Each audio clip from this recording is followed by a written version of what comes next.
custody evaluators. How can I get your license revoked if you have indemnity from prosecution for your ignorance and incompetence? Well, Standard 1.04 says if I run across you, an ignorant, incompetent mental health professional who's in violation of professional ethics codes 2.01a, 9.01a, 3.04, I have obligations. The first obligation is to bring it up to you informally, to say, hey, you know what? You don't really know what you're doing. You should really learn what you're doing. So in 2011, I filmed a set of YouTube videos. They're still up and around, and you can go watch them. 2011. Okay, so I gave the knowledge out there and said, okay, this is a professional knowledge, this is a pathology. That's one, informal. I then put up a lot of handouts on my website where parents can take these handouts to mental health professionals to educate them about what the nature of the pathology is. And you know what I get back when I hear back from parents? That you're too arrogant to learn stuff. Yeah, don't tell me what to do. And you're abusing these poor parents. That's how evil you are. You're abusing these poor parents by your arrogance. Don't tell me what to do, and I'm not here to be educated. I'm telling you what to do. That's that evil side of you. You abuse. Now understand the targeted parent. The targeted parent's a normal range parent. They love their kid. They've married to a narcissistic or borderline pathology that's twisting the kid up. Their beautiful, beloved kid is turning into this little monster. And they love this kid. That's their kid. Oh my God, they love this kid so much. And they just hate to see this kid twisted up into this little monster. And their whole childhood's being destroyed by the other parent who's twisting him all up. That parent, that targeted parent, is having their heart ripped out. Where's your empathy for that parent? That's what's so stunning to me. Oh my God. Custody evaluation. Custody evaluator. Where is your empathy for a targeted parent who is losing their beloved child? They haven't seen their child in 2 years. Oh my God, do you understand what that's like? Are you not a parent? Were you not a child who loved their parent? How would you feel if you were ripped from your parent for 2 years and hadn't seen them? Oh, you'd probably feel pretty good because you have attachment trauma in your background, do you? You don't understand what it means to love a child and what it would mean to lose a child. You don't get that. You don't understand what a child loves a parent and what it means to lose a parent. You don't understand that. What kind of messed up human are you? There's no empathy for... There's no empathy. I read your custody reports. There's no empathy. Haughty and arrogant attitude. No empathy. Grandiosity. You think you have the knowledge and ability to judge who's the better parent and who...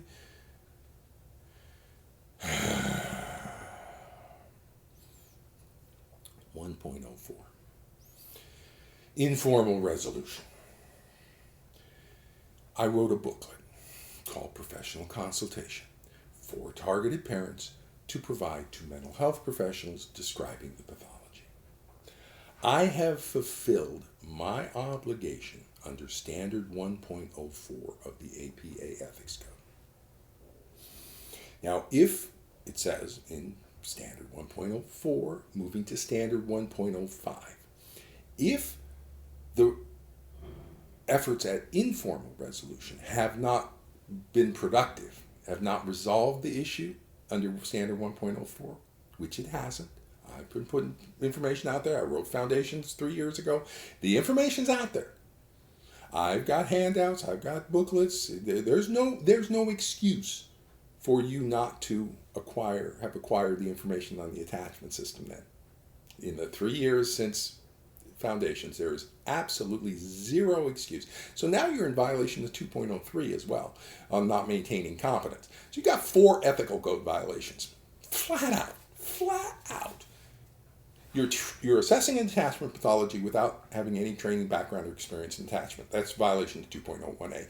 And because of that, your assessment's inadequate, which is a violation of 9.01a. Because of that, you're harming and destroying families, which is a violation of 3.04. And then you are refusing to acquire knowledge about the attachment system, which is a violation of 2.03. So I got 4 ethical code violations. I'm a clinical psychologist. I'm looking at you. Custody evaluations. Every single custody evaluator. All of you. And I'm looking at all of you saying you're in violations of 4 ethical code standards. I've done 1.04, informal resolution. I've done that. Met my standard. Now we're moving on to 1.05. Read it. Read 1.05. Read what I'm supposed to be doing now. I'm supposed to take it up to the next highest level. Organizational, whatever the oversight boards or oversight people are. So who are the oversight people for you? Your licensing board and the American Psychological Association. Those are the appropriate places to take this. So you know what I did? I wrote a petition to the APA, and it's signed by 20,000 parents accusing you of being ignorant and incompetent. Go read. It's still up there. You can go Google, change.org. It's under parental alienation. Boop, pops up. Go Google it. Go read. It's also on Amazon. Oh my God, you can buy the petition to the APA on Amazon. Go buy the booklet. Just read what I'm saying. Okay. Because this is an allegation against you. You think it's about something else? No. This is about you. All you child custody evaluation, Article 3 of the petition to the APA is about you. Yeah. It's a violation 2.01a, 9.01a, 3.04, 2.03. And I'm actually saying in the petition that you have to have 4 domains of knowledge. You have to know the attachment system, personality pathology, family systems, therapy, complex trauma. That's true. That is true. You should know that. But right now in this video, I'm just working the first one. Just the attachment system. You're assessing attachment-related pathology. Do you know the attachment system? No, you don't. Do you have a background training in that? No, you don't. How do I know that? Because I read your custody evaluations. I know. If you knew it, you'd apply the knowledge. You're not applying the knowledge. In fact, you're doing crazy, bizarre, wrong stuff. So I know you don't know what you're doing. So now we have a petition to the APA in there. I'm coming after you. It's going to take some time. Okay, it's not going to be easy. No. But what I'm hoping to cultivate is to awaken the APA to the fact that you guys are a bunch of charlatans and frauds. That you're destroying families because of just profound ignorance and stupidity. That you are not taking the initiative, the effort, anything to learn anything about the attachment system or family systems. You're preying on vulnerable children and families to make your 30 pieces of silver. And when the APA wakes, what I'm going to be suggesting they do is going to the licensing boards. And I'm going to be suggesting that the licensing boards just do a blanket review of all child custody evaluators. All of you. Every single one of you. You're easy to identify. Just go to the court records and get a list of who you are. And then all we want to know, the licensing board, all it wants to know is they're going to meet with you for an hour and say, show us on your Vita where you got your background training and education in the attachment system. If you don't have it, they're going to sanction your license and require you to get 20 hours of training in the attachment system. Yeah, that's what that's where we're going. Doo-hoo. You got to wake up the APA. We got to get them on board. They'll become the allies of the targeted parents. They'll start to do these. And then once the APA awakens, we're going to use the APA, the credibility of the APA, to then turn to the licensing boards and get a 50-state review of you. That's my goal. So I said about this in 2009.